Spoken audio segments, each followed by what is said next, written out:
যোৱা 10 তাৰিখে মাছগাঁৱৰ সমীপত তেলডিপুৰ কাষত যিটো ঘটনা হৈ গ'ল এই ঘটনাক আমি ভাৰতীয় জনতা পাৰ্টিৰ সকলো কাৰ্যকৰ্তাই তীব্ৰ গৰিহণা দিছোঁ। ইতিমধ্যে ভুক্তভোগীসকলে আমাৰ স্থানীয় বিধায়ক মহোদয়ৰ কাষ চাপিছে আৰু বিধায়ক মহোদয়ে তেখেতসকলক আশ্বস্ত কৰিছে যে অনতিপলমে যে দোষীক কাৰায়ত্ব কৰিব লাগে।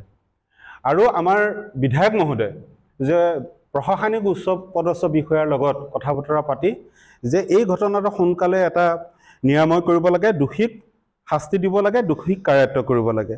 এই ঘটনাখিনিকে DY 365-ৰ এজন গোস্বামীধাৰী এজন সাংবাদদাতাই তেখেতে গোটেই কথাখিনি আমাৰ দলীয়কৰণ কৰি, ৰাজনৈতিককৰণ কৰি, সাম্প্ৰদায়িককৰণ কৰি এইটো ৰাইজৰ মাজত এটা বিষবাষ্প বিয়পাব বিচাৰিছে।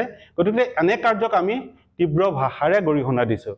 আৰু আমি অলপ দিনৰ পৰা প্ৰত্যক্ষ কৰিছোঁ যে প্ৰত্যেকটো ক্ষেত্ৰতেই সেই সাংবাদদাতাজনে যে বিশেষকৈ আমাৰ নদুৱাৰ সমষ্টিৰ এতিয়া নতুনকৈ হোৱা নদুৱাৰ সমষ্টি আৰু আমাৰ কাৰ্যকৰ্তাসকলক টাৰ্গেট কৰি পেলাই কিছুমান কথা লয়। সাধাৰণ কথা এটা হ'লেও এইটো বিজেপিৰ ডাঙৰ লিডাৰ বনাই পেলাই তেওঁ নিউজ প্ৰদৰ্শন কৰে। গতিকে ৰাইজে এইবিলাক জল পট দেখি আছে, ৰাইজে বুজি আছে। গতিকে ৰাইজৰ সপক্ষত থাকি আচলতে আমাৰ সাংবাদদাতাসকলে বা তেওঁলোকে বাতৰি পৰিৱেশন কৰাটো আমি উচিত বুলি ভাবোঁ।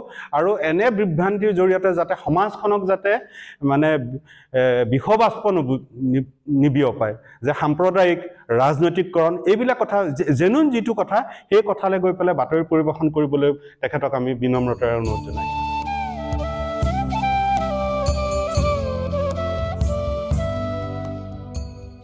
যোৱা 10 তাৰিখে মাছগাঁৱৰ সমীপত তেলডিপুৰ কাষত যিটো ঘটনা হৈ গ'ল এই ঘটনাক আমি ভাৰতীয় জনতা পাৰ্টিৰ সকলো কাৰ্যকৰ্তাই তীব্ৰ গৰিহণা দিছোঁ। ইতিমধ্যে ভুক্তভোগীসকলে আমাৰ স্থানীয় বিধায়ক মহোদয়ৰ কাষ চাপিছে আৰু বিধায়ক মহোদয়ে তেখেতসকলক আশ্বস্ত কৰিছে যে অনতিপলমে যে দোষীক কাৰায়ত্ব কৰিব লাগে। আৰু আমাৰ বিধায়ক মহোদয় যে প্ৰশাসনিক উচ্চ পদস্থ বিষয়াৰ লগত কথা বতৰা পাতি যে এই ঘটনাটো সোনকালে এটা নিৰাময় কৰিব লাগে, দোষীক শাস্তি দিব লাগে, দোষীক কাৰায়ত্ব কৰিব লাগে। এই ঘটনাখিনিকে DY 365-ৰ এজন গোস্বামীধাৰী এজন সাংবাদদাতাই তেখেতে গোটেই কথাখিনি আমাৰ দলীয়কৰণ কৰি, ৰাজনৈতিককৰণ কৰি, সাম্প্ৰদায়িককৰণ কৰি এইটো ৰাইজৰ মাজত এটা বিষবাষ্প বিয়পাব বিচাৰিছে। গতিকে এনে কাৰ্যক আমি তীব্ৰ ভাষাৰে গৰিহণা দিছোঁ।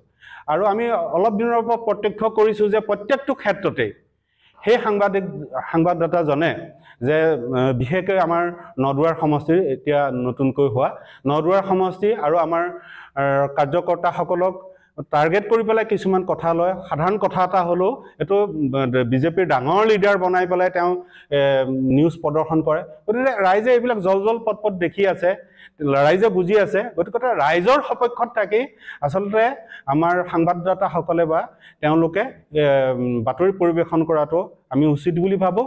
আৰু এনে বিভ্ৰান্তিৰ জৰিয়তে যাতে সমাজখনক যাতে বিষবাষ্প নিবিয়পায়, যে সাম্প্ৰদায়িক ৰাজনৈতিককৰণ এইবিলাক কথা জেনুইন যিটো কথা সেই কথালৈ গৈ পেলাই বাতৰি পৰিৱেশন কৰিবলৈ তেখেতক আমি বিনম্ৰতাৰে অনুৰোধ জনাইছোঁ।